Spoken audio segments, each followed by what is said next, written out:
Radiant team ban. That's right. Vega won yesterday. They were like looking really bad, but then they won, and now they're feeling strong again. Now they feel like there's a hope. Yeah, Navi's here because they lost. Yeah, and they said, and someone happy. Yeah. Do you think that actually plays a big role? Do you think? Yes. Really? People don't talk a lot about this but the people playing, they're human beings. Oh. And they have feelings and emotions. And if you're sad or happy, it matters a lot. And if you feel confident going into a series, it'll help a lot. I feel like it's against our interest to think of the players as human beings. Well, panelists, we have to talk about them impartially. Yes. Yes. They are human beings. You need to treat them with respect. I try. But you don't. You're very rude. Well, like what? Ooh, Io Gyro. Gyro picked up my biggest quadrant there. And we see Navi, they give away this, they don't really care. Yesterday they gave it away as well. I think they won that match, but they lost the series. Yeah. But they got confidence against this combo. They feel like they know how to deal with it. Yeah, and they got the X, good against it, you just call. Gyro is always good against with the blade mail, and you can potentially get the Wisp as well in there, because they're always tethered up. Mm-hmm. All right, now, Bulldog, I need a real answer here. Real. I'm gonna be as real as I can. All right. Silencer has sneaked his way into being quite the meta pick in the last few days in this tournament. Seems like everybody wants to get a first pick Silencer, yet he was ignored in the beginning. Why so good now? Why does everybody want him? Give it to me straight. I know about the Phoenix. Don't go there. Don't be telling me he's an anti-Phoenix. The series has always been really good because he's a strong laner, and then you have the global presence for team fight and save your team. But especially in this series, it's the Wisp counter. You cannot use the ultimate. Oh. Ever. Ever? So it's really good in that sense. Sure. The hero is just overall really good, and he got nerfed a lot in the laning phase with the Q and E. But still, it's just an overall easy hero, good laner, good team fight. He's got everything. Indeed. Everything you need. The more kills you get, the weaker they get too. That's a big deal. How come there's a bat ban? Normally, Bat Rider, like, what could be the reason why they ban bat? They definitely just want to pick a carry soon, and that hero is going to be really bad against bat, probably. Which carries are really bad against bat? Ones that could get pulled out of position, Sheever. Ones that need to be on the back line and like it back there, you know? So ranged heroes, mostly? Potentially, that's a very good point. Yeah, and it's also a lot to do with the laning stage. Bat absolutely smashes so many carries in the laning stage. You need to, if you do play against a bat, you need that life stealer or slug, etc. And you always want to play those heroes. And they probably have a plan here. What they want to pick for carry, and that hero is going to be bad against bat. Okay. In the lane. Well, we see a Huskar ban out of the Vega squadron. Don't want to get Huskar. They got Huskar a couple times this tournament so far, I believe, and it's not a fun thing, you know. They were quite triggered by that. That reminds me, Brood is still in the pool as well. We saw him banned out previous series, I think, almost every game.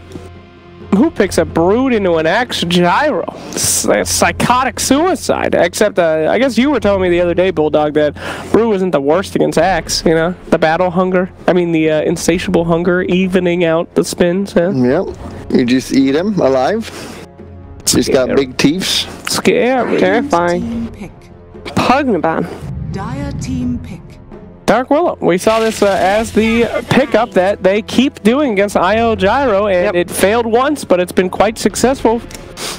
Besides that, yeah, Travash's win low has definitely been good. The fears most of all. You want to pair up stuff with that fear though. Which one was it yesterday that they paired up with that fear? Was it actually the Axe? I believe so. If my memory. I don't have any memory of yesterday. Fair enough. So it was a long day. It was a long day indeed. Bulldog, if you could be any hero in Dota, who would you be? Real talk. Probably Riki. Why? You could be invisible. But you could be Nature's Prophet to teleport everywhere you want. You could also create minions. I have nowhere to be, Sheever. You don't know where to be. I have nowhere to go.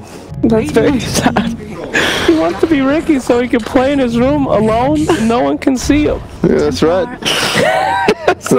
saddest conversation. Navi picking the TA, which we see all the time from this team. Magical, absolutely a smasher with this hero.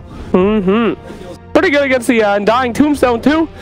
Pop that thing, you know, you can tank some of that. Yeah. And yeah, the Undying, I love that hero, and yeah, the Navi heroes are not great against it. No one that really stands out. It's gonna be nice. They got plenty of time though to potentially get somebody that's a little bit better, and I don't think they're too heavy on the big tanky boys that Undying loves to steal from. Just Axe. So it ain't the game ender for me here. Although it looks pretty strong. This is a spooky lineup. How do you run into these guys on Vega right now? You're gonna lose a few dudes. Well, I think then they're thinking about Leshrac. yeah, I heard Leshrac. So? No. He said he wasn't sure about the Leshrac. They were talking about. Yeah. I can hear them. I can sound smart. I think last time Navi ran a lineup like this, they also had a Klings with it, Klings and TA, because I know we criticized them for that because Klings and TA would be like the same type of heroes. Although Klings is really good against IO, he can burst it down real fast. You know what's missing? What's that? Phoenix. No, these teams have evolved past that. It's over for that here. Jeez. No one cares. I do like your comment about Klinks though. We've been seeing that a lot against the IO Gyro. And could clean up pretty well here. Although, they got Templar, so they're going to have Vision now, or Detection all over the place. I don't know, man. This is really worrisome because they picked the Lina. Not particularly good against TA. And we saw it yesterday as well that Navi, he knows how to play TA against Lina. He's going to destroy that lane. Really? He's gonna destroy it. You got a Magical versus Dendi mid, and a TA versus Lina. That is definitely Magical's gonna run away with that. Yeah, and we saw he played it against Limp, I remember, and he destroyed that lane. So I don't know why they would pick Lina into that. It's a little bit scary.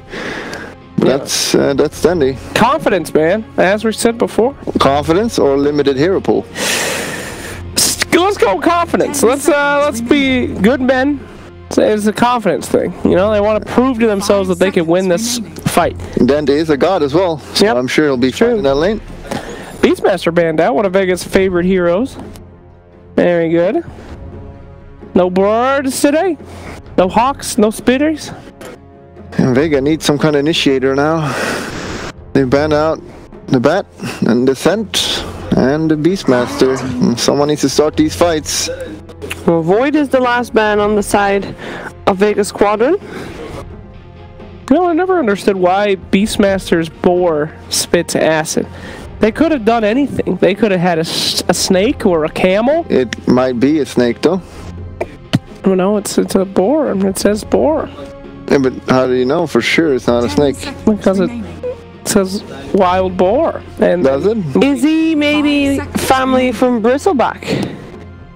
He is also spitting and snot, but that's Brewmaster. Don't say snot again, Cheers. Brewmaster picked up for Vega. We've seen a lot of control coming out from that hero before, and that looks pretty nice to me. You got the initiator now, some team fight, which they kind of liked, and they got a pretty well-rounded lineup, honestly. I really like it. One of the big weaknesses of IO and Gyro is having people focus. Did you guys see what just happened? What's that? Was Dendi sitting in Kazu's chair? Was Dendi drafting for him? Oh my goodness gracious. Klinks. Not sure. It's a mystery. Dendi drafting. I'll find out, though. Don't worry. Well, we talked about this before. Klinks. Yeah. Their answer to IO Gyro, big burst damage, but I'm not sure how well it's going to work out this time. Brewmaster is there to stop them from going all in. Woo! This is not the same draft they had a couple days ago. I feel like it might have been. Oh boy. But I will find out a different time, I guess. What do you think? What are you thinking? This is, I like now Vega's lineup way more, actually, but why did they have to pick that Lina? Just because they picked that Lina, I'm going to have to say Navi. Otherwise, I would have said Vega. Okay. I feel like I like it a lot more, too. I think that Lina is going to get wrecked, but I believe the Brewmaster will be the key here, making sure they can't focus on the IO Gyro and getting them down quick enough to kill them. So I will go with Vega. Let's go, boys. Redemption.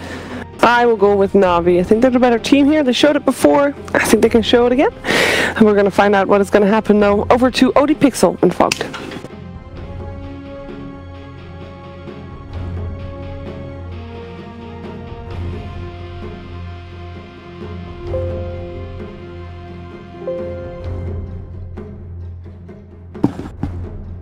Thank you very much, Shiva. Navi versus Vega Squadron, best of 3, down in the lower bracket as well. Everything on the live for these two teams is about to begin. I'm OD Pixel, I'm here with Fog Dan. We've seen the two drafts, and hey, kind of agree with what was said in the panel. Vega Squadron's lineup, it makes sense. It's pretty nice. It looks pretty well rounded. They've got a key initiator. They've got IO Gyro, which is great. Undying seems to be doing pretty well here. Yeah, it's looking good. It's just that Lina versus TA matchup. Right. We see radical dumpster people lately. I think his TA is his absolute best hero, and I feel like his matchup in the TA versus Lina, he's super comfortable with it on both sides because he's played it pretty much every game here at this tournament and a lot of the games that we've seen from them overall. Yeah, it could be a rough lane for Dendi. Could be. We'll see how he does. Ooh, look at the tips coming out. Ooh, magical tipped Dendi, and Dendi's like, I don't care. I'm tipping Madara, and then Crystallized tips Dendi. All right, lots of tips for Dendi. So Kezu and the Undying. So are they gonna just okay? So they have the Undying bottom versus the Silencer. So Silencer plus Clinks. They should have a pretty good lane down bottom versus this Brewmaster Undying. As for top, Axe, I just see Gyro just crush most lanes, but we'll see what Blizzy's able to do on this Axe. Yeah, because Blizzy can just go for the old skits, can't yeah, the thing is that IO Gyro's speedy, right? True, they can get over them. And you can go the missile build early. Yeah. You get missile, you get barrage, and you actually have so much damage that you can burst through that Axe if he is trying to cut through. I'm looking at what Vega's got, but we'll see what Navi can do with their very comfortable heroes. I think we've seen Chuvash play Dark Willow almost every single game as well, right? Seneco's had some killer games on the Silencer. Oh. Hexu gets it. Yeah, still able to grab it. The Bramble not enough to hold him in place. So I wonder if we'll see Seneco also make like that move toward the mid lane, because that's what he did last time when it was the TA versus Lina matchup, right? Even though the TA was having an excellent time, Seneco just happened to like walk there and just completely ruin the lane even more with like one arcane curse, and the TA can close the gap. Alrighty. Well, let's see. I said that mid lane definitely is the big worry. I feel for Vega Squadron. I like that Dendi has the stun level 1 already. You stun, get your first last hit while also trying to hit the TA because she's short range. But we'll have to watch those side blades. TA favored matchup. See how Dendi will do. It's not going to be easy. No. So for this Lina, Dendi. He's doing well at the start. I think this is super important, so I personally want to just look at the mid for a bit, but we'll see up top because he is going to start cutting the waves. So the thing about cutting waves is when you're playing versus a lot of these heroes, just the sustain is a bit hard because you're just tanking creep waves forever. When you have like these melee heroes or Necrophos, you just like Stout Shield tank it up. This is okay too because you have an IO plus Gyrocopter, so I almost said IO Copter. Just feel like that's kind of what it is anyway because we only see IO with Gyrocopter. But you have all that extra sustain from your Wisp to keep healing you up. Dendi forces an early salve, and yep, 4-2 to the 6-2 right now. Dendi's doing alright.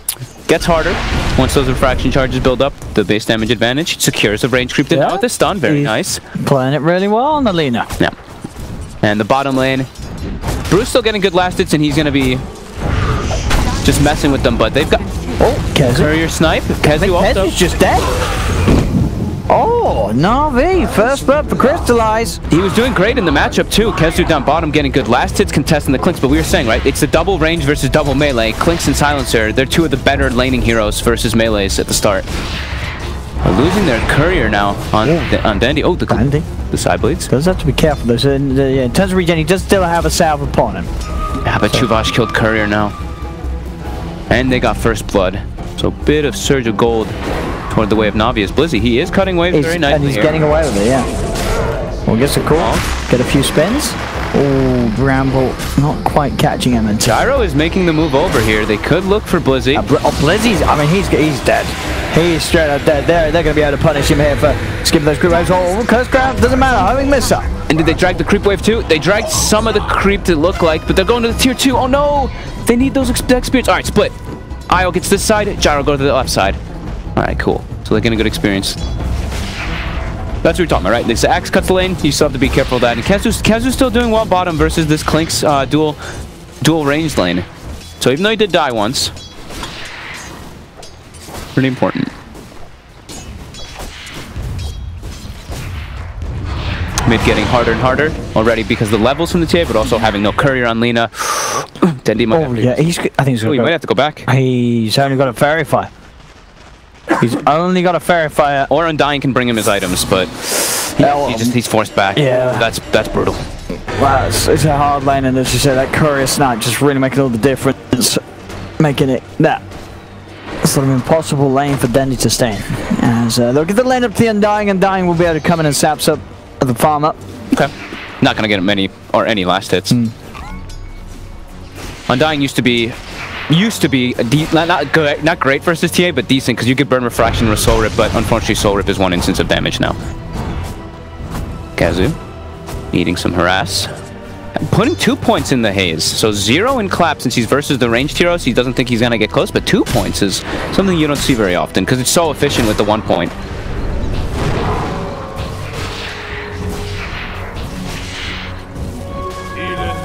Mid lane. I mean, Peck's just sort of hanging around with Dendi, but not really too much the two of them can do in terms of a play onto the Lina, onto the TA.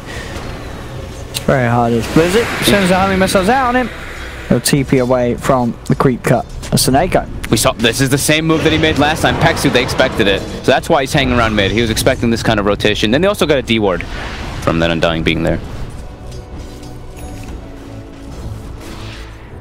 Lane's coming to play. Klink's starting to catch up heavily in those last hits versus the Brew, who's all alone.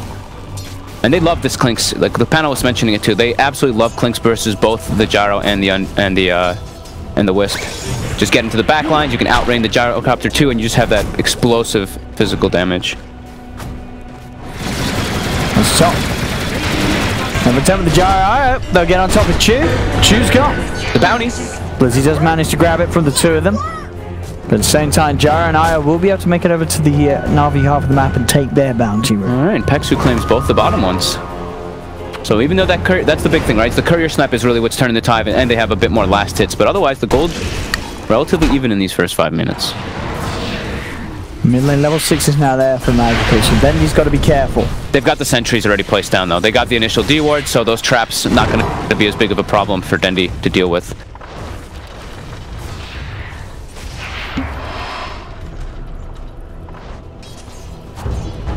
Could be a tough game for the Lina. This might be a game where you have to just... It's not great, but you might have to get some like stranger itemization because of this high physical damage. So it's obviously still going to be the Yule Scepter, but the secondary item might be different. Dendi. Side Blades. Oh no! Dendi! Oh no!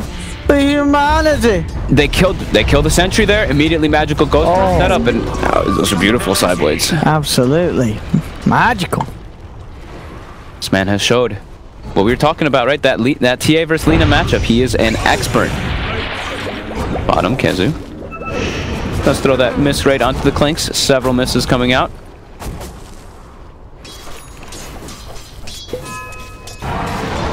He's got to be careful. Can't let that happen again. No, he doesn't have a sentry now, so stepping in front of the lane is extremely difficult. Still not quite level 6 as well on the Lina. Yeah. It's a couple of levels behind the TA now off the back of that. Top lane, Chew. Get the homing missile. Get the kill on Choose the Gyro. They're certainly finding a lot of good fun up top. Getting these kills from Madara. I think getting kills on Madara in like the early game is super important because he has to get like this early drum, these kind of like tanky items, so he doesn't just die in like a burst combo from the Willow as well as the Klinks. Oh no, not again. Oh, he gets him again. Oh, not again. Oh dear, Magical. He's smiling now. This TA. They set him up for success, and he's absolutely doing so. Oh, he's double the net worth of Dendi. Yeah. That's 7 minutes in. This TA is going to be a problem. Definitely got to make sure that you can get vision around the Ancients or something soon if you want to go for some type of invasion play, because they do have heroes that can do that. With the IO, with the Gyrocopter, if they can see the TA farming Ancients, they can easily try to go for invasion plays. So that's probably the biggest next goal that I want to see Vega start to prepare for. Dire's middle tower is under attack. Radiant's top tower is under But Magical, attack. he's just going to keep hitting that tower mid every time the Lina does that. Blizzy walks off the high ground. Blizzy? The spins. Nah, he's gone. Oh. Mad. I mean, this Gyro, honestly, this Gyro really could be what makes it work. Yep. For Vega, because at the moment, I mean, the Brew and the Lina, Dendi and Kezu aren't going to be doing a whole lot. So until the early portion of the game, they're pretty damn far behind. Bottom lane Kezu, talk about the map, it's dying again. Relocate. They're quick, early level 6 at 8 minutes on these two. It's all on Madara and MNT to carry this game. Target priority on the crystallize. Don't do it, they get crystallized. This is what they got to do, they've got to make the plays happen around the map. They have the amazing lane up top of Madara, chasing down Seneko, get a double. Madara and MNT making sure that Vega have a chance here as they are blasting ahead with this gyro combo, and it absolutely could be what carries Vega Squadron through this rocky opening to the game. Yeah, it's such an unexpected relocate, right? It's 8 minutes and 11 seconds in, and you're like, oh my goodness, there's 6 on Io. Gyro maybe, but because they're just paired together and they get all those kills, and they distributed their experience really well in the lane too. And they get that early reload. Very nice. And they continue the pressure. It's crystallized. Comes back into lane, immediately loses majority of his health. Now Chu starting to play around with Madara, but Madara's got the backup of MNT and Peksu. It's Gyro not too much danger at all at the moment with the supports around him. Full drums finished as well on Madara, 9 minutes in. Yep.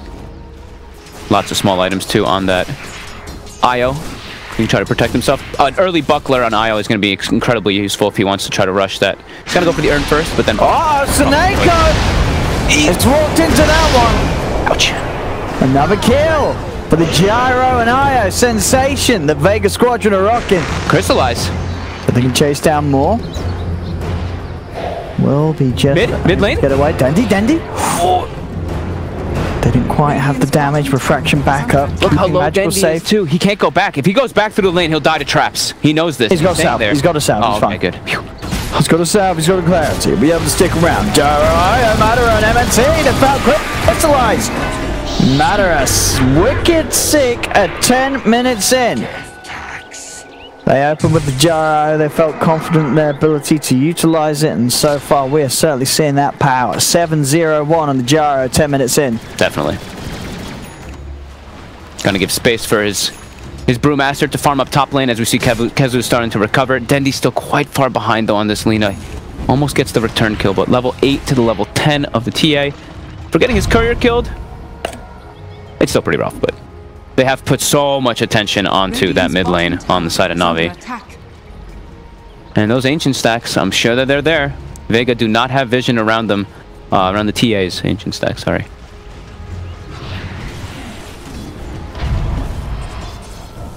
It's magical. Let's continue laning. Radiant's bottom tower is under attack. But they're looking for smoke. Okay, they've got their primal split ready. This could be the play that gets Dendi back in. If they can get this primal split surrounding the Yeah, if they can get the setup for the light strike, they've certainly got a chance of this. Dendi at the moment is back behind his own tier 1, so not quite in position. Phase boots are there though, so he can close the gap. They're starting to prep some vision around Ancients. Not on the bottom side, but they put one on the top side to just be able to set up for those relocate plays in case Magical, which he inevitably will, go to those Ancients and farm. And they catch him with the relocate. They're bringing everything in for Magical. Is Magical going to get any sort of help? It doesn't look like it. Light strikes down as well as the cooldown. Blizzy tries to head over. He's now going to be sent up into the air as they'll look to surround him. And Vega Squadron, they'll take both. Godlike for Madara. Godlike at 11 minutes. Holy moly. This Gyro. Wow. He already has a Sage plus the drum in the face. He's going to be so beefy. Like they can't kill him. They can't kill this Gyro. Until they very, very hard. Yeah. They really need the Blink Axe coming out for Navi to be able to slow down this momentum that Vega's getting. I see that Madara is queuing up the SNY. If he gets it early enough, I'm fine with it. Yeah. I love the Halberd versus Clinks and TA though. It just is amazing because you're so tanky. You disarm these two heroes for that extra duration, but he's just going to have this high mobility and they've been crushing it anyway. Oh, Magical. Always seems to find some ammo. Oh, Magical. They're just going to turn. They're just going to kill him. A global's out. It doesn't matter. And the barrage is already there. He's got Battle Hunger on him at the moment, but yeah, I mean, MNT, he doesn't have a bottle, but it doesn't matter. He can just take it, and with the tether to Dendi, he's going to start healing up Dendi's mana. We've got the Shrine as well, so everybody getting the heals. As Madara and MNT, I bet they really are just doing some incredible magic here. Yeah, and they're moving fast. They're making these non-stop plays. They're always having dust, and these two, it's all about activeness. Oh, again.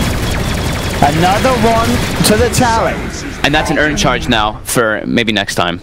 So he can keep that sustain going. They never have to back up and reset. They're always going to be able to keep their imprint onto the map. Beautiful so far for Vega. It's only 5 kills for Navi after they set up so well for Magical. He died twice back to back, and they just gave him, you know, they gave him like what, 4 tips after that? Ruthless. Oh man, I mean, when he does have the SY, this is going to be some of the quickest sort of drums SY timing we see on the jar. Oh, definitely. And oh, chew, the missile. Another one. Beyond godlike. Oh my goodness, I don't think I've seen a Jara IO pop off this hard in quite some time. This is... No. It's got to be one of sort of the craziest beginnings for this journey. We're sure we know it's powerful, but it just doesn't happen this quickly normally. No. This is some next level stuff. Pexu does get caught out in the jungle.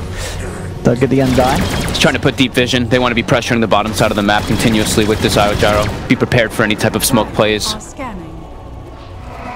But still looking good. And Blizzy, he's been slowed down a lot from that blink. Still about 600 away. Kezu is completely caught up on the Brewmaster versus him. And SMY, it's just a recipe away. This looks like Turbo. Phase Drum SNY level 10. 14 minutes. 14 minutes? I mean, no, MNT as well. He's level 10. He's got the 20% XP gain. Yep. If this continues, they are going to have the Axe Tether bonus so soon on this IO. And again, just constant movements. Just keep applying this pressure. Don't allow the TA to get any space. Just fight with the Jar and the IO. You know, that if you bring Dendi and Kezu over to join the fight, they're going to have a great time. And they're playing versus a lineup that wants to be building off momentum. Like Clinks and TA, when you're playing from behind, can be really rough. As Seneko goes for a D ward. We'll get it. Good pay with his life. I was going to say, if they both put up and missed there, he may have died to the Angels. But that wasn't the case. MNT does manage to finish him off. Bounty rooms. Looks like Navi will claim themselves at least 3 here. As it should be. Oh, this is a surprise! Get out! Oh, he's fine. And he will. Nice play by Chu.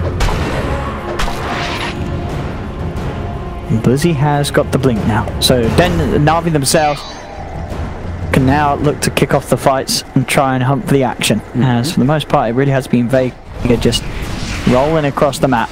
Absolutely. I think Vega just has to continue the IO gyro and the rest of them just run around while Lina farms. I think Dendi's job is just to catch up still. Until he's got his one item, until the Yule's finished, I think he can just kind of chill out and let them do what they've been doing. And it's been working phenomenally for them. And there we have it. So 15 minutes, SMY. Oh, Madara. This is a very big kill if they get it. Madara. Is he going to have the backup that he needs? The IO. Has he got the tether? Yeah, does he get in? Madara's going to be fine. They can't kill him off. He's too beefy at this point of the game. And Kezu's turning things around. He's chasing down Seneko. Blizzy tries to go back in with the call. But he's just going to get right-clicked down by the two of them. They've lost both Blizzy and Seneko, Navi. There's Chu. Oh. He's hiding. Do they know? Oh. God, doesn't quite slap him. Oh. So cool. Oh, he's got a TP. But Dendi's got the stun. Beautiful plays. This gyrocopter just too big. They couldn't kill him. They can't Look at his health. He takes the health talent. He's got drums, S and Y. Even though they popped the global to block the tether from healing him, it just doesn't matter. Massive.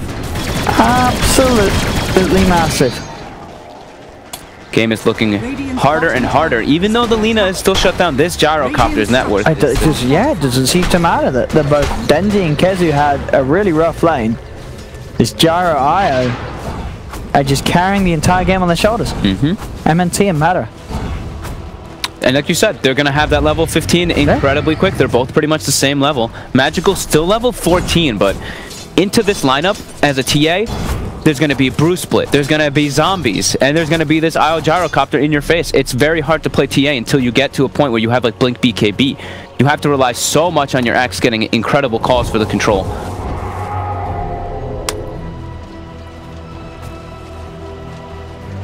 As Blizzy and Seneko, they were smoked up on a bit of a move to try and catch someone down here on the bottom half of the map, but Vega, they're over on their own side, keeping it safe.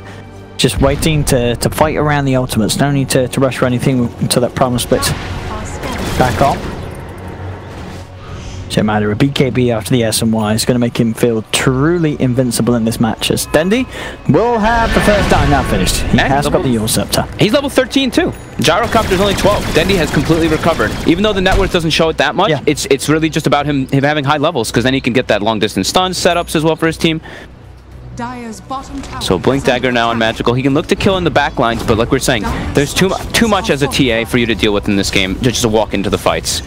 They both need BKB even. Clinks as well. Similar kind of heroes. Radiant's top tower is under attack. They're setting up to defend for top. Blink's on cooldown for 10 for Blizzy.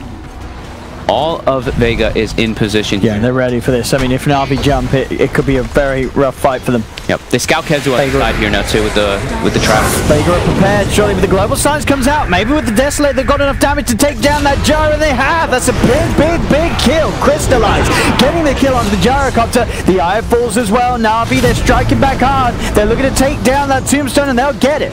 There's going to be a buyback from MNC. He'll come in with the relocate tether across for Magical. He's doing so much damage with his Desolator. They do have to jump. Blizzy with the call. That's a dieback on the IO.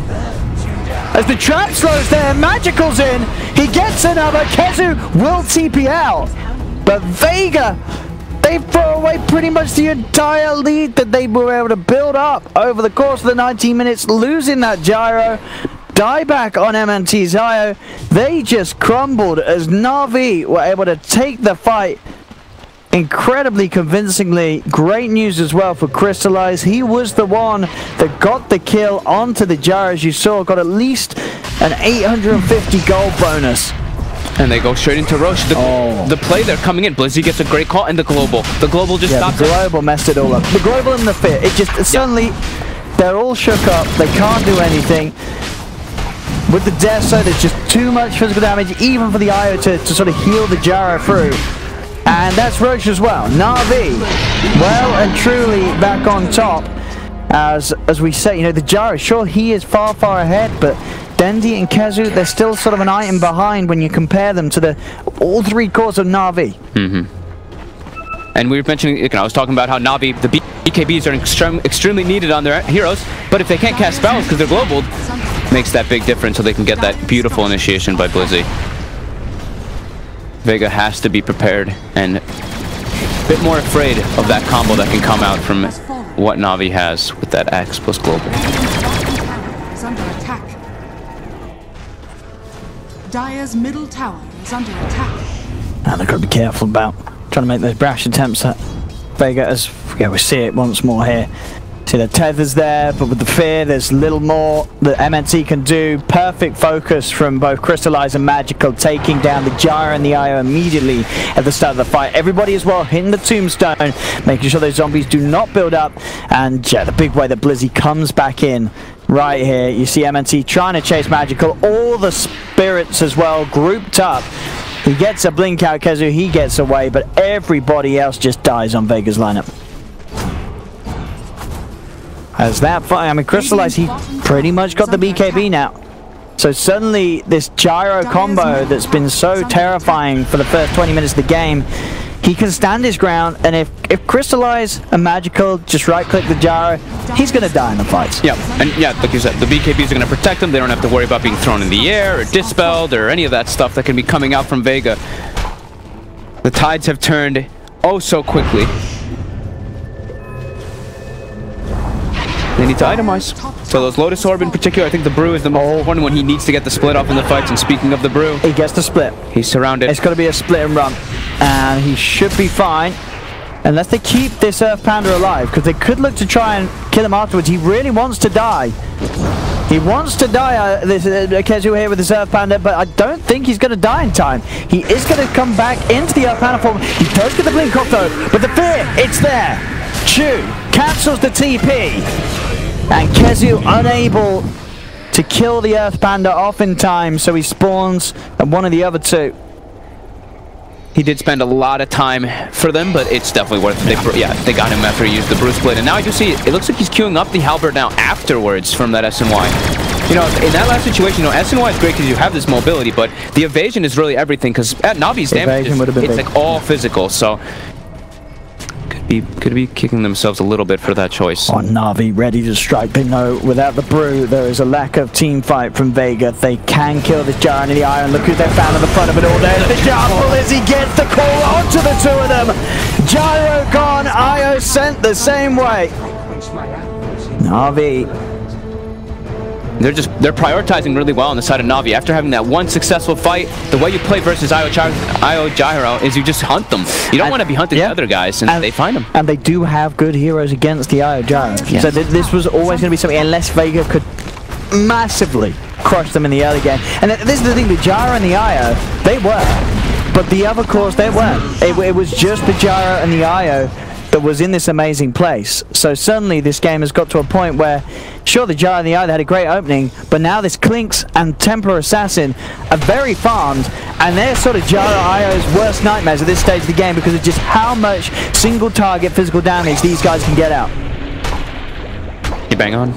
It's a scary game for Vega now. It absolutely has become that. They need their items that they can counter this. They need to get the jump, or they need items to counter the global to be able to remove it, so they can at least get their brew split off, get all those abilities off to try to protect this gyrocopter. But the damage coming in from Navi and the way that they're prepared, all these wards and sentries all over the map, and then they're claiming high grounds continuously.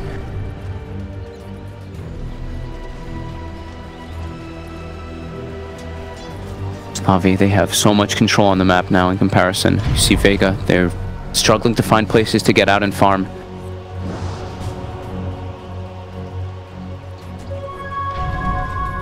Just taking the tier 2s away from Vega. The last one left down here on the bottom lane, Navi. They get their level 15 now on the IO, so they do have that extra damage that's going to be coming through. But if they get jumped on, they can just die so easily. Crystallize? He has been dusted, but he has the BKB. So he'll be fine. He's also got backup. He's got a lot of backup coming in. The cooldown will be there as well as the homing missile. Chew heads into the midst of it all. The Bramble does catch out Matter. He'll hold on to the BKB for now. Crystallize accepts the homing missile stun. There's the jump, Blizzy. He's got the disable. The silence as well. Magical jumps in with the BKB. They take Kezu out of the fight. They're looking to chase down for more. The trap slow onto Pexu and Dendi. They'll dust up Magical. Another trap laid down. Dendi will be able to get far enough away. The trap slow catches onto Pexu once more. Navi. Can they get on top of him? Magical. He's going to have to blink up in a second. Does he want to commit in for this one? It's a little too close to the rest of them. They'll hang back, Navi. Not a big thing to gain there either. They've already claimed the tier 2s around there. Just about now farming, claiming those bounty runes, map control until that following Roche will be up, as they did lose the Aegis recently. Just keep that map control going. Keep hunting whoever comes out on the map, in particular the IO and the Gyro. So disassembles. Now he has the Halberd. I really would have liked if he went that for the first one. It could have been huge. But hindsight's 2020. And MKBs are ready to go immediately. They're coming up on both of them. Yeah. They know you're going to either go Butterfly, you're going to go Howard eventually, or something on that gyrocopter, so they're already preparing that atomization. As Dendi will be going for Lotus Orb, so he can at least try to remove that silence, but Kezu is a long ways away from having his.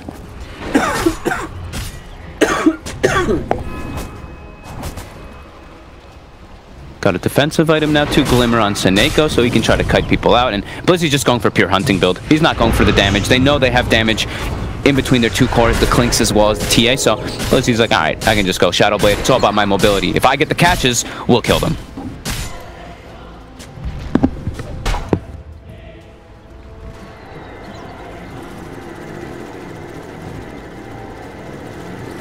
$7K gold lead. As Vega, they're going to try to get some type of fight of their own. Ooh, it's riskier. How long till global silence? That's sort of the big thing you're looking to fight into. It's nearly back up. Alright, if they can get the jump, Kezu smoke breaks. Oh, Kezu! He goes in for Magical! He gets the chance to get the... Oh, sorry! Blizzy gets the chance for the call! He jumped in onto the axe, but he couldn't get the ult up before the call was there, so both Kezu and Pexu just die immediately. Oh no. Oh no. You can't go in and clap on the axe. He's just going to press Q and the fight is lost massively. We'll see that again, but hopefully, but that was pretty much one-on-one on how not to take a smoke fight against a lineup with an axe. If you have your biggest initiator sat next to the axe at the start of the fight, you know, it's not rocket science. Blizzy's just got to press Q, and then your whole initiation, it's messed up. Oh man, that's so rough. And Chu also, the way he focus fires in the fights, he just pops the Terrorize onto the IO and then just Spirit Vessels and chases him. And when you terrorize the IO, he instantly breaks the tether from that gyro because he has to pop gyro pops BKB and they split. No, Blizzy's just found another catch. And they have the global still. He's got Kezu again. Kezu, he does get the primal split out. Nice Lotus. There's the Laguna as well. They will find Magical. Blizzy still being surrounded. They'll get the axe as well. Dendi strikes back.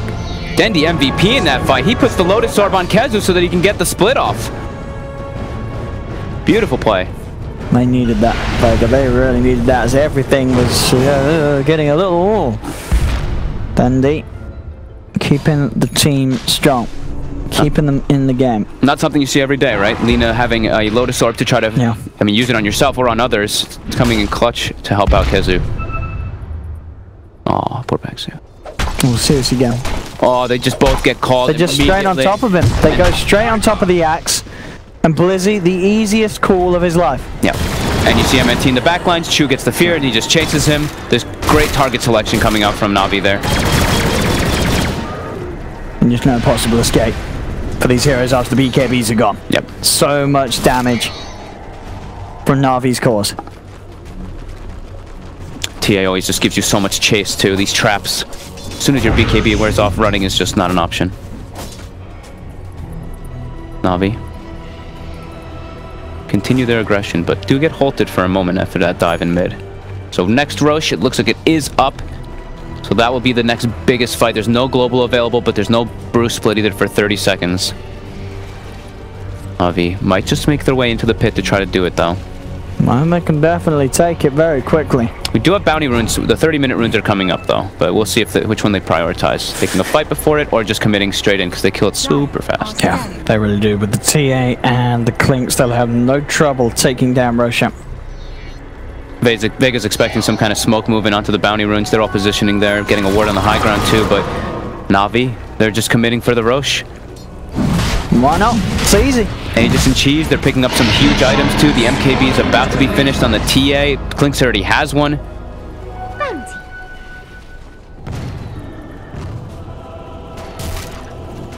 It's getting closer and closer to sort of the point where Navi one fight and they can potentially end the game with how big the Clinks and TA are. There's so much right click. There's not only heroes that will fall, they can take buildings very quickly too. And here comes the MKB. Navi, they're ready to fight. Yeah. They've got 2 BKBs, 2 MKBs. These cores are good to go. Yeah, and they've got their lanes. Top lane's pushing in, mid lane's going to be pushing in. We see Blizzy as well with the axe. As with his illusions, he's cutting the creep wave, so bottom is also going to be dealt with. So yeah, they're ready to take a fight and they're ready to go for that high ground push.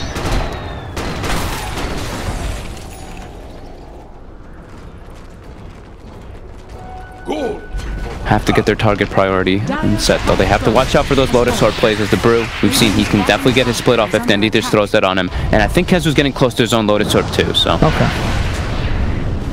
It'll make it a little bit easier so they don't have to coordinate some crazy fight. But if he gets called by Blizzy. If he gets called by Blizzy though.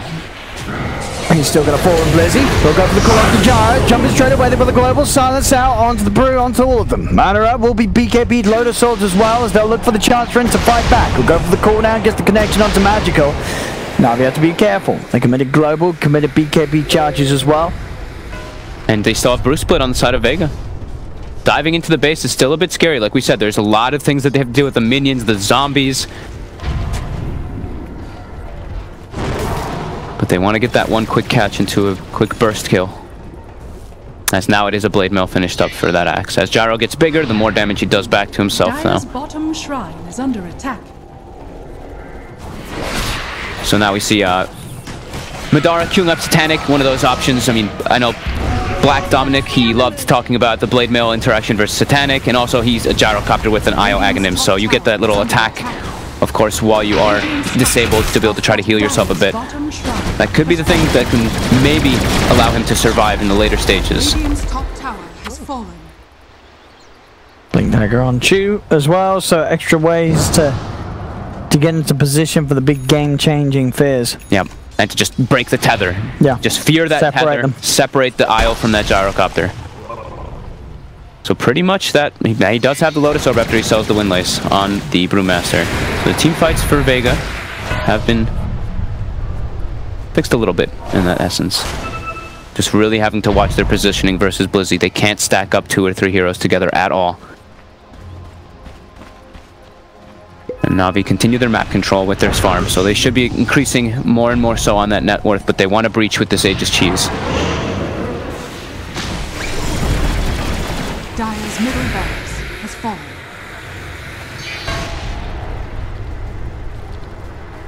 It's all about the hold here for Vega. All about that jump. One good call could spell disaster for Vega Squadron. I have to make sure that Kezu can get the primal off. Because if not, Navi will tear whoever it is to shreds with this focus from the Clinks and the TA. Crystallize and Magical just absolutely huge for this point of the game. They do try and go forward. It's pretty slow. Sneko, Bramble dropped as well. Snakeo's got to be careful when he walks in like that. He's getting in the front lines as the silencer, but does have Glimmer to be a bit safer. Well, they need to make sure he's alive for the global. Keeping this cut out, you see the sentries placed outside the base from Vega trying to catch this Clinks. Blizzy shadow bladed up. Can he find the jump? They're stalling it out. That Aegis, the timer's ticking.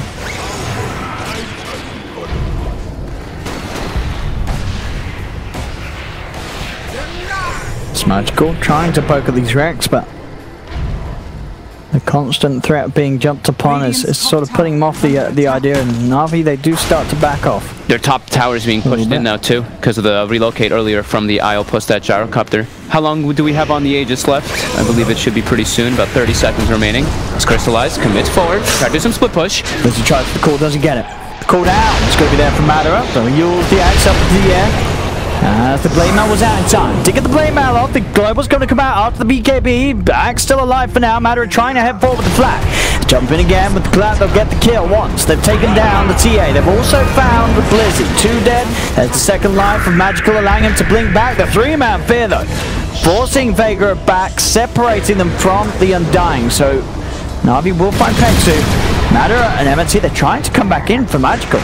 They're chasing down the TA. He does have Chu with him. On the side, you have Crystallized ready to go back in, but now Crystallized is being focused. He doesn't have the BKB back and available. They don't have detection at the moment, though. The Glimmer Cape will save Crystallized for now, as Navi, they start to collapse back onto Vega's remaining 2. Just Kezu and Madara left alive. The Spirit Vessel down onto Madara. Jump forward from Magical. The right clicks fly through as Navi team wipe Vega Squadron. And a very nice fight there that Navi took. As you saw, like Vega, they nearly had that fight, but Navi was so good at sort of splitting up, disengaging, sort of getting back in onto the right targets. They played that just really safe, really clean Navi. Very clean focus fire too. Chu, the way he played that, he got the brambles on the IO, Crystallized focus fires that, then Chu blinks into the backlines and actually kills Dendi during the fight as a Dark Willow support. Just how much damage you can actually apply there. And great disengage. That Willow Fear on 3, setting up everything. It looked like Vega was going to be able to take it, but Navi. Just no wrong moves being made there. Midnight Blizzy does jump it. It's got the blade mail out, so Dendi's going to be put up from throwing down the full combo onto it, but I think Blizzy's going to still die for this. A little bit of an over-aggressive jump, as that is going to be the end of the push for Navi. They'll back away, Chu. It's just because you said no wrong moves, and then No, mistake suddenly being made.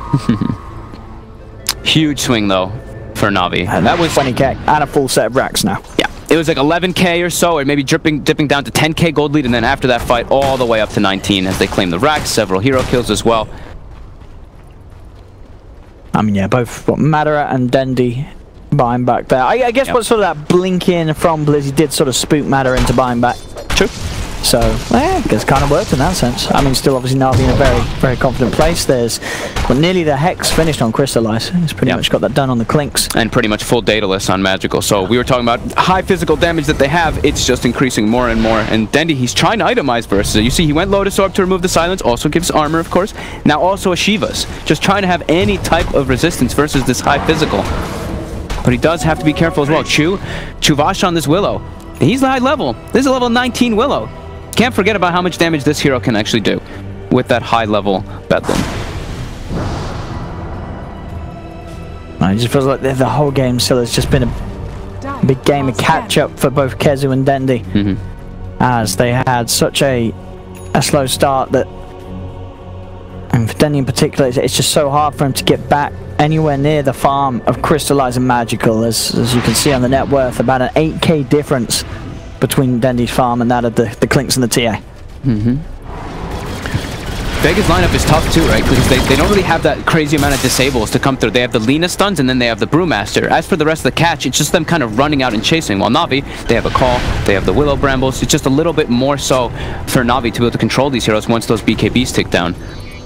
So Vega, try to get outside, get some vision down to prepare for that next Roche, because that's going to be the game decider.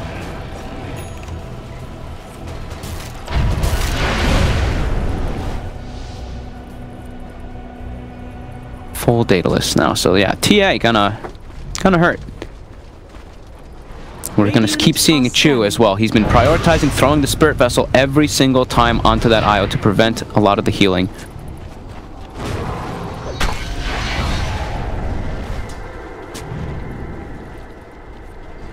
Navi quick with the movement top there, seeing if they could catch Vega whilst they came out of the base, but Vega, they have retreated. Control the map. Next Roche will be spawning in relatively soon, about a minute or so. But they want to try to make a play first. If they can get the insta jump, we see how much damage they have. They have the Hex, they have these MKBs and Daedalus. Anyone they grab could just die in a moment.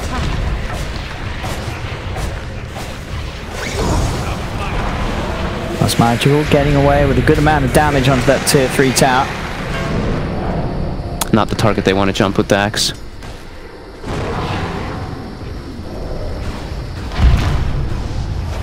Vega, what can they do to stop Pex? Pex, who just dies in a couple of hits from Magical. Has to be wary of his positioning. Does drop the tombstone because he dies. You know, tombstone on death at least is there, but that's a member down for the defense. 40 seconds. Crystallize. He's looking for the rat. He's going to sweep down bottom. He's going to get it. Oh, there we go. Easy racks for Crystallize. Meanwhile, top. All right, let's see what Vega can do. They've just lost the racks. They've got to find something top. They're trying to get onto Magical. Magical's got the BKB. He's going to have to link up as well if he needs to. But Blizzy, he's in. Magical jumps forward. They've got the angle. They've got the kills. Madara MNC full. As Kezu, he may just even die during the primal split here, and he will. Magical double kill. Amazing. No buyback on Kezu. That was lined up as well for the sideways Magic. Oh, perfect. Crystallize is in. He's in. I'm in this game. But we may be seeing it about to come to an end as Navi not thrown off by the Gyro and IO efforts at the start from Madara and MNC. They kept it strong. Crystallize and Magical just having a phenomenal game at farm, and Blizzy, despite not being the sort of as farmed as the other two cores, sort of the plays, the blink catches he's found have each time caught Vega totally off guard. As again, he's it. He's on to Dendi. MNC tries to tether across to help Dendi, but the damage is done. Blizzy with the dunk takes the kill. And ready to chase towards MNC. They'll find another. GG is called. It's all over game 1. As Navi will take the first game of this series. And I think at the start, Kezu and Dendi, they were just too far behind. Their lanes seemed to be too hard for them to cope in. It didn't matter that there was a sort of godlike Gyro on their lineup as 10 minutes in, because Navi had the answers.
And why right before that fight even happened. Let's see this again. I mean, as you say, just the fact they commit on Look to at the magical. relocate. It's right in the front of them.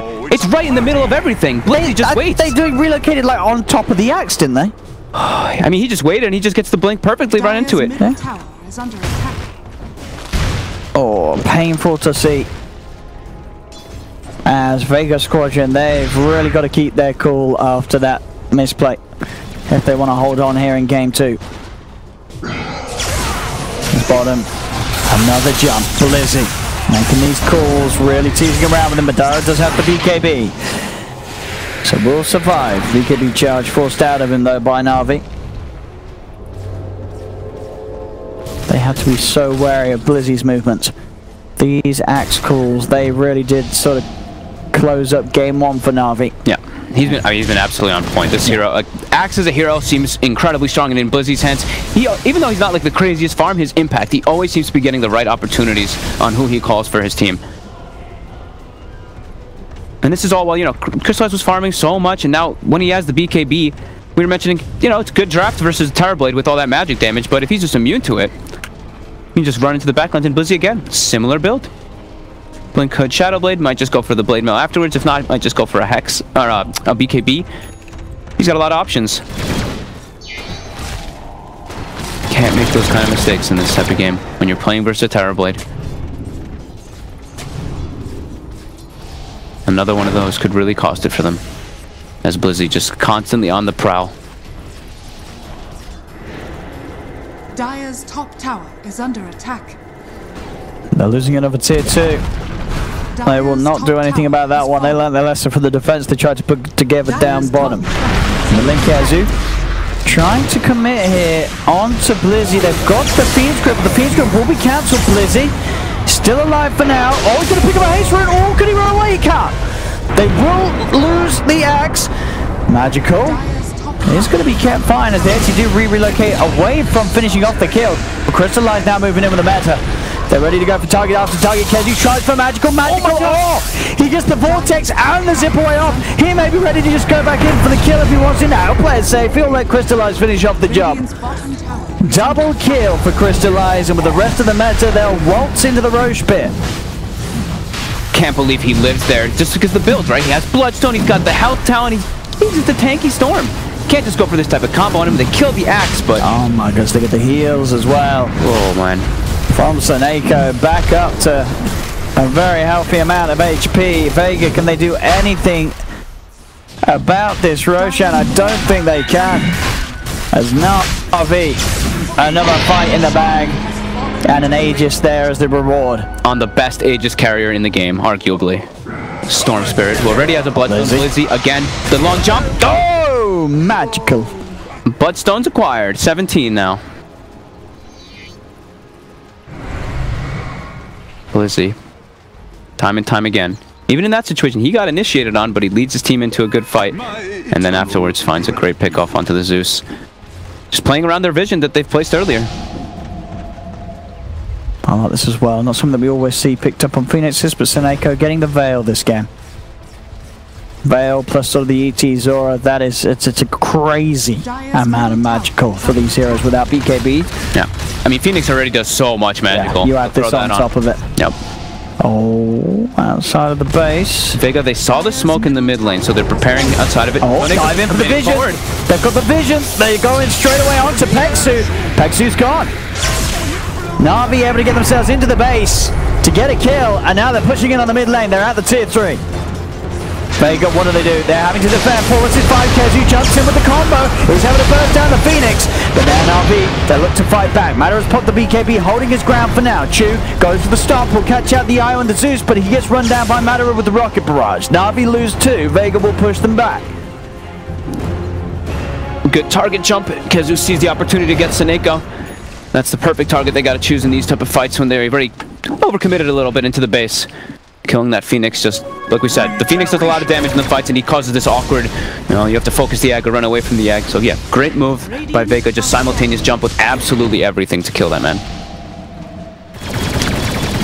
If they get some breathing room, they're starting to get some more space to farm. The Mjolnir's finished up on Madara. He wants to get the Lincoln so that to block the Sunder plays for the later stages. And they have the level 15 IO. Okay, So his there damage, we go. his damage is massively It is, yeah, it's pretty crazy. They can keep the gyro alive in the fight. Certainly going to kick back hard. Oh, he's going for the butterfly on the Terrorblade. Thought he might just tank up, and so maybe just go for the Scotty right away. But wants to get that little bit of extra invasion. Yeah, I like the butterfly. I feel as well that they feel confident that they can take the fights anyway, and butterfly, of course, just going to help with the game-ending push. Yeah, that's true. Have that damage to take opportunity of any sort of window that Vega give you. Long jump forward, trying to find anything. Doesn't catch anyone just yet. But they're hunting. They want to use this Aegis. Ah, you kind of look to just sort of get right in the base here, Magical. Vega's prepped up though. They have tons of sentries all in the area, but they have to be careful. Blizzy. There's Blizzy. He's in, he found a target, they zip forward straight away, they're committing, there's a defensive nightmare, buying some time for the Zeus, and in fact they've lost the axe, Navi. It's Dendi, he'll survive with the Glimmer. Last bit of mana used by Magical to zip out Chew. He's desperately chasing for Dendi. He'll drop a Spirit Vessel charge down onto the Zeus, but it's not enough to finish him and out crystallize. They'll get on top of him. Vega and again. I mean, that's nothing less than a throw. They are forcing this way too hard. The second time they come into the base, start hunting for kills behind the barracks, and they lose 4 heroes for that. They are pushing it way too crazy. Yeah. And they're getting massively punished for it. Magical!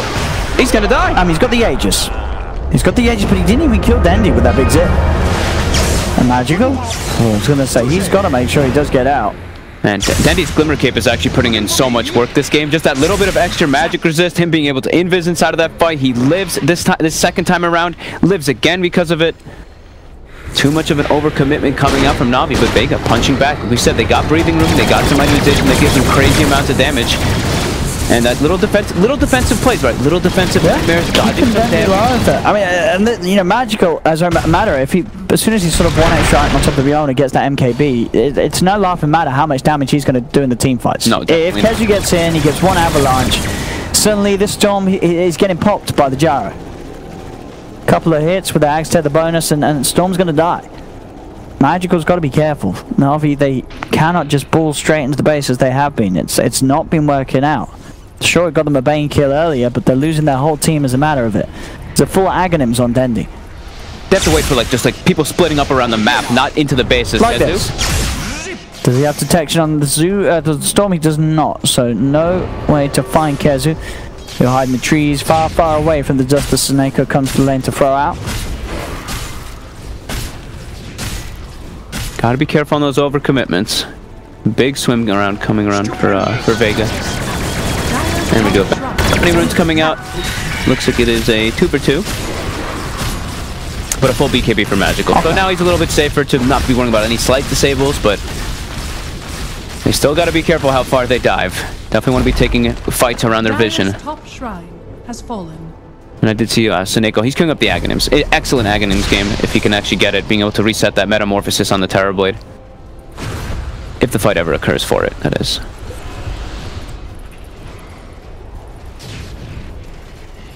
So they're sitting back a little bit, taking a little bit of a breather. Their Aegis is now gone. Could just hold on and wait for the next rush. I think they're going to feel pretty safe at all stages of the game with the Terrorblade being as big as he is. Yep, they can still go for hunting plays whenever they do split up on the side of the map on Vega, because Blizzy can just constantly be shadow blading up looking for pickoffs, and they have, of course, the Storm Spirit, probably one of the best heroes at hunting split push. But they don't have much vision to work with. They only have the one ward on the top side of the map. Vega has plenty of vision down bottom. The Radiant Scan does actually find where these two are down bottom, and Navi, they're closing in fast. Blizzy. Will they find them? He's on the prowl. Oh, they're starting to relocate out. They've got the call though, straight in on top of them, but Madara, he's hit it back so damn hard, but they just lose the axe. MNT tethers across, they're still holding each other's hands together, but the damage from the Metamorphosis will kill MNT. Madara with the Jukes though. He's headed north. They don't see him. They're committed to Supernova there in the tree line as well. He's now coming with the wraparound. Look at the Fiend's Grip. Do they have the physical damage? No matter. He doesn't want to come in and hit him. He's scared of the rest of Navi coming in to help out Crystallizers. Now with the zip forward, they do lose Pexu. 2 for 1. Navi claiming both the supports. But as I said, we're seeing there, this gyro hits so hard. How does Blizzy have a... How far from a blade mail? I think he needs a blade mail now for build. Yeah, he's queued it up. Yeah. That's going to be able to turn the tides a little bit if he's able to get it. If he gets the call with that blade mail on the gyro, we could see him kill himself extremely fast. Dire's bottom shrine has fallen. Because it's all well and good going for this damage, but you don't have that satanic lifesteal. Yep. Or that tank, so you are still very vulnerable. Constantly having to be wary of that whenever they split up on the map on Vega 2. We see Kezu, he's trying to deal with the lanes. He just nukes them in and then just disappears so he doesn't get zipped on from the Axe or the Storm Spirit as they're constantly hunting. So quick double combo, immediately TPs away. He knows that they're going to try hunting him. Which Vega, they're going to be struggling to at least keep up in the farm on the map because of this presence that the Storm has with 20 Bloodstone charges at such an early time in the game.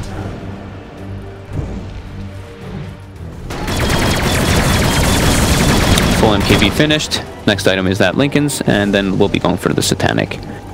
All the typical ways to try to protect yourself versus Axe, versus Terrorblade as well. And they're ready to fight with this one. His damage, that threat, it's really there. They want to go, they know there's still a little bit of timing without the Metamorphosis. It's only 40 seconds. Roche is back though. Blade Mail's there for Blizzy. Scanning.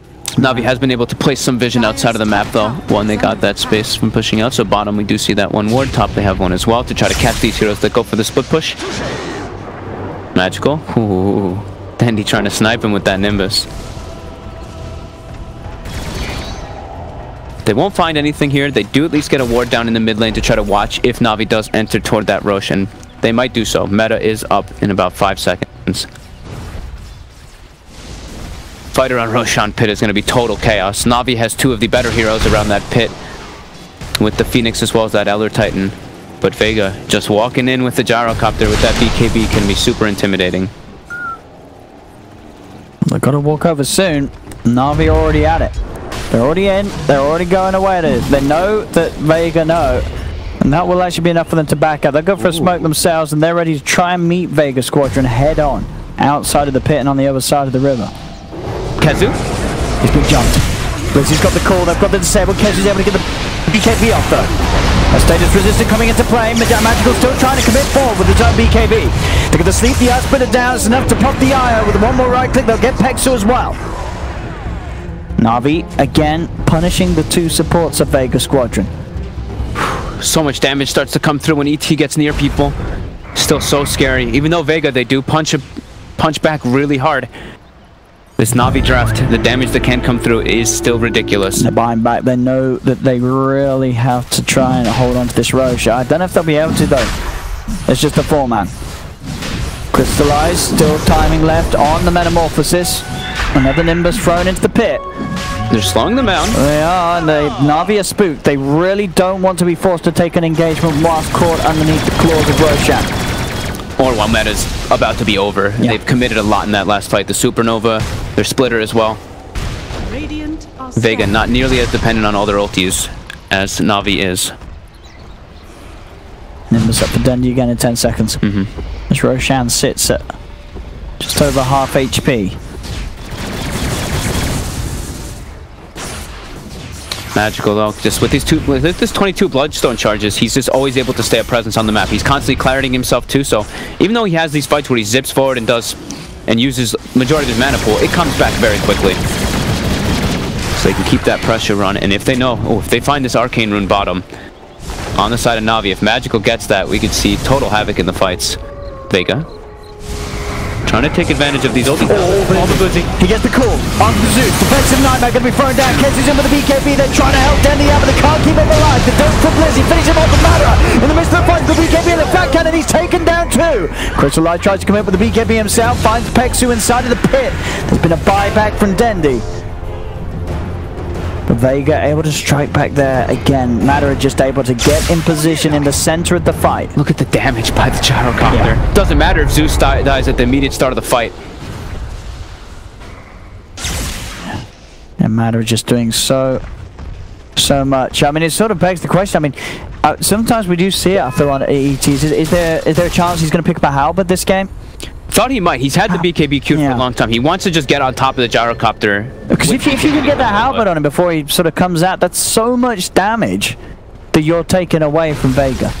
If you can get it before that BKB. As long as you can get it before the BKB, that's the big thing. One of the other items I really do like on Other 10 that we don't see too often is actually the Aeon Disc, because even if you're not applying damage, you still apply your aura, and you're this like immunity Just monster. head straight into the middle of the fight. We'll see which one he opts to go for. It's tough because like you're running into the fight, running into on top of a gyrocopter, he just melts everybody if he's tethered. But looks like they do make their way sneakily into the pit this time.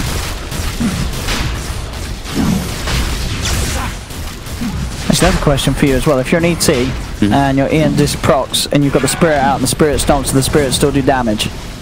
I would imagine no. But it's not you. I mean, that's one. Come on, man. What kind of question? Putting you under the... What kind of question's that one? Door blitz. See? He's found Kezu again.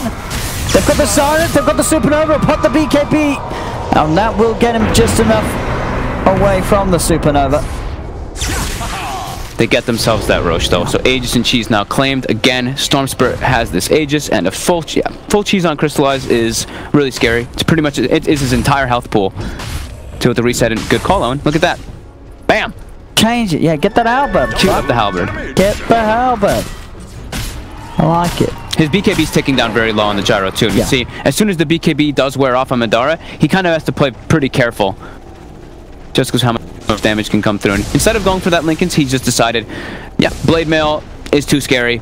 Needs to be able to just turn on his Satanic, or at least get those hits off during the IO Aghanim's tether. To protect himself. But it's a 12k lead in Navi. It keeps going up for them. They're getting much more farm on the map as Vega's been pretty trapped in their base.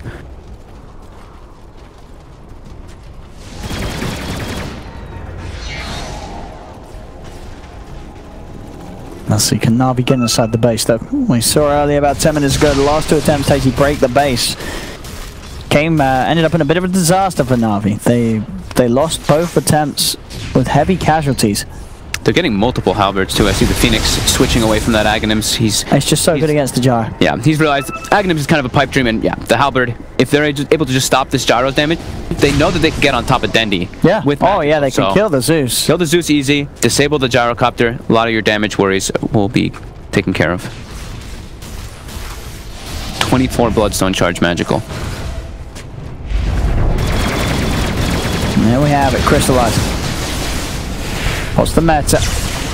Looking for the tier 3 Kazu, tries to jump forward, but he gets focused, dragged back immediately, the tether there from MNC. Dendi to Blizzy, he's on the back lines, defensive nightmare's gonna buy some time for Dendi. Dendi trying to retrieve the slows there, Magical's on top of him, that's gonna be the death of the gyro, Maddo's gone.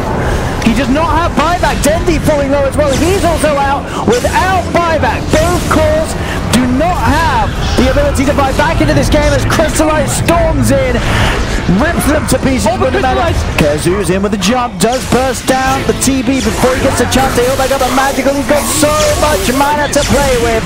On top of this Bane once more, 4 dead on Vega Squadron, no buybacks as Magical having the game of his life on the Storm. And Kezu gets initiated on, so the IO actually tethers to try to help out Kezu, which means Madara doesn't have that tether Aghanim's bonus.